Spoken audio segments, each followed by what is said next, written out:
Assalamualaikum warahmatullahi wabarakatuh.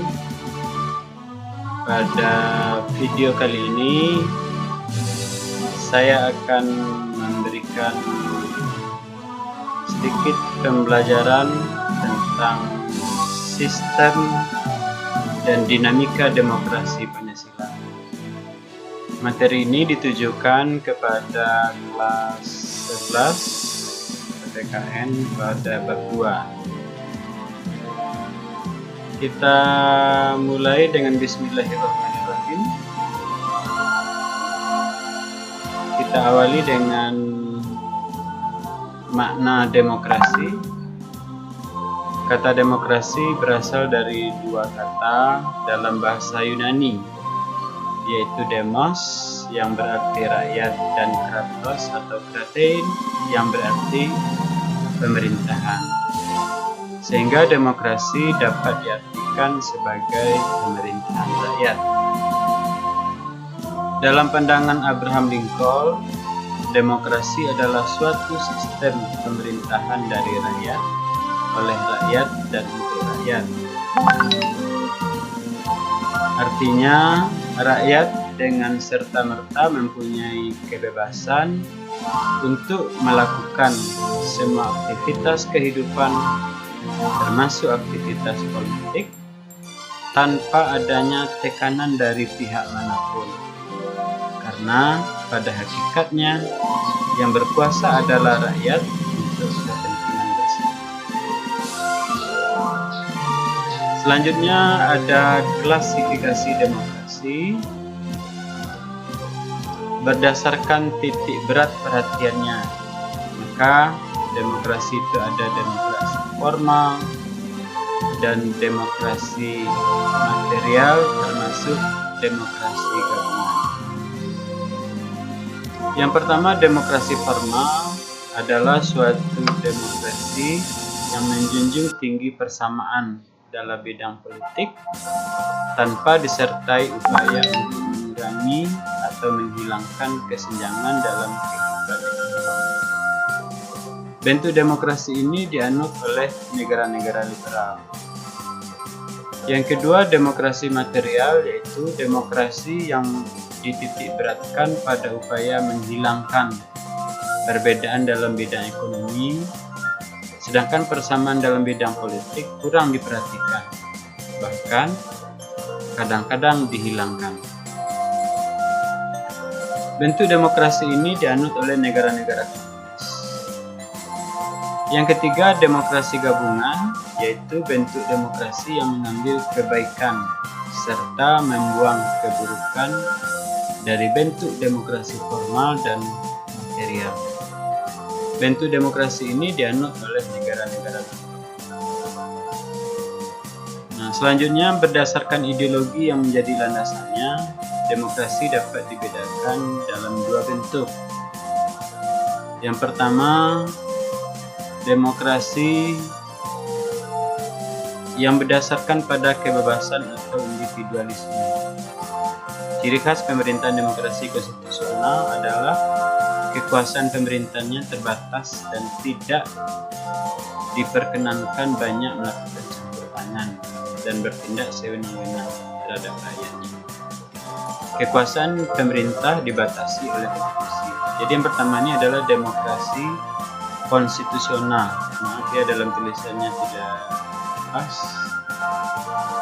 Kemudian demokrasi yang didasarkan pada paham sosialis, ya. Ini demokrasi rakyat mencita-citakan kehidupan yang tidak mengenal kelas sosial. Menurut cara penyaluran kehendak rakyat, demokrasi dapat dibedakan dalam dua bentuk, ada demokrasi langsung dan ada demokrasi tak langsung. Demokrasi langsung, demokrasi yang mengikut sertakan setiap warga negaranya dalam permusyawaratan untuk menentukan kebijakan umum negara atau undang-undang secara langsung. Sementara demokrasi tak langsung, yaitu paham demokrasi melalui sistem perwakilan. Ini karena penduduknya sudah semakin banyak, wilayahnya sudah semakin luas, permasalahannya semakin rumit dan kompleks. Selanjutnya ada prinsip-prinsip demokrasi, antara lain yang pertama menyelesaikan perselisihan dengan damai secara melembaga. Yang kedua menjamin terselenggaranya perubahan secara damai dalam suatu masyarakat yang sedang berubah. Yang ketiga, menyelenggarakan pergantian pimpinan secara teratur. Yang keempat, membatasi pemakaian kekerasan sampai minimum. Yang kelima, mengakui serta menganggap wajar adanya keanekaragaman. Berikutnya, menjamin tegaknya keadilan. Sementara itu ada 10 pilar demokrasi konstitusional Indonesia menurut Pancasila dan Undang-Undang Dasar 1945. Yang pertama, demokrasi yang berketuhanan yang Maha Esa. Yang kedua, demokrasi dengan kecerdasan. Yang ketiga, demokrasi yang berkedaulatan rakyat. Yang keempat, demokrasi dengan rule of law. Yang kelima, demokrasi dengan pemisahan kekuasaan negara. Yang keenam, demokrasi dengan hak asasi manusia. Yang ketujuh, demokrasi dengan pengadilan yang merdeka. Yang kedelapan, demokrasi dengan otonomi daerah. Yang kesembilan, demokrasi dengan kemakmuran. Dan yang terakhir, demokrasi yang berkeadilan sosial. Demokrasi Pancasila mengandung beberapa nilai moral yang bersumber dari Pancasila. Yang pertama, persamaan bagi seluruh rakyat Indonesia. Yang kedua, keseimbangan antara hak dan kewajiban. Yang ketiga, pelaksanaan kebebasan yang dipertanggungjawabkan secara moral kepada Tuhan Yang Maha Esa, diri sendiri, dan orang lain. Yang keempat, mewujudkan rasa keadilan sosial. Yang kelima, mengutamakan pengambilan keputusan dengan musyawarah mufakat. Berikutnya, mengutamakan persatuan nasional dan kekeluargaan. Yang terakhir, menjunjung tinggi tujuan dan cita-cita nasional. Baik, kita lihat periodisasi perkembangan demokrasi Pancasila.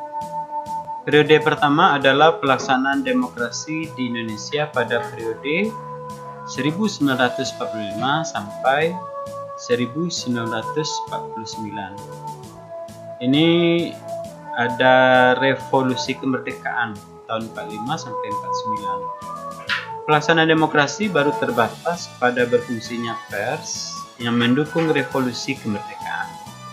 Adapun elemen-elemen demokrasi yang lain belum sepenuhnya terwujud karena situasi dan kondisi yang tidak memungkinkan. Periode kedua adalah pelaksanaan demokrasi di Indonesia tahun 1949 sampai 1959. Yang pertama, pergantian Undang-Undang Dasar 1945 dengan Konstitusi RIS pada rentang waktu 27 Desember 1949 sampai dengan 17 Agustus 1950. Yang kedua, pergantian Konstitusi RIS dengan Undang-Undang Dasar Sementara 1950 pada rentang waktu 17 Agustus 1950 sampai dengan 5 Juli 1959. Pada periode pemerintahan ini, bentuk negara kembali berubah menjadi negara kesatuan dan sistem pemerintahan menganut sistem parlementer. Periode yang ketiga, pelaksanaan demokrasi di Indonesia pada periode 1959 sampai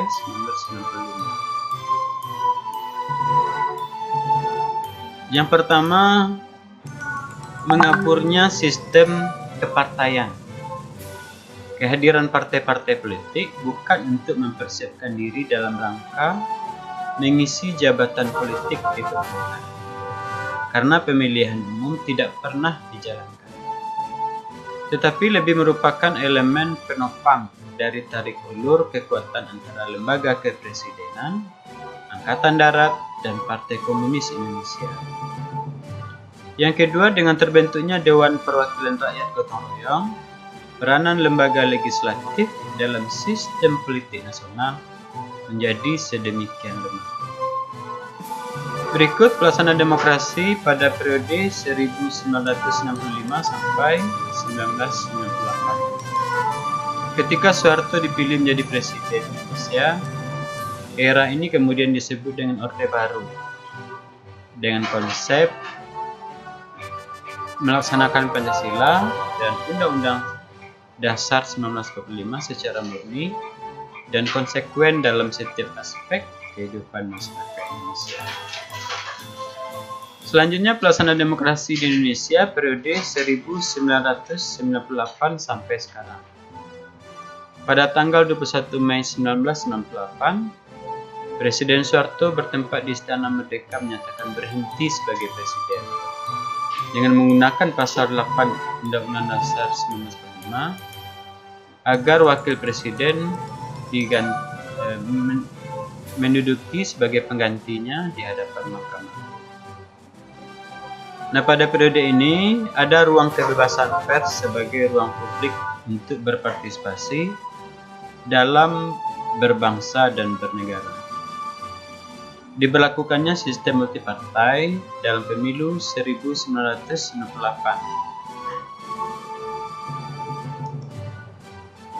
Lalu, apa pentingnya kehidupan yang demokratis? Yang pertama, persamaan kedudukan di muka hukum. Yang kedua, partisipasi dalam pembuatan keputusan. Yang ketiga, distribusi pendapatan secara adil. Yang keempat, kebebasan yang bertanggung jawab. Nah, untuk menjalankan kehidupan demokratis, kita bisa memulainya dengan cara menampilkan beberapa prinsip di bawah ini dalam kehidupan sehari-hari.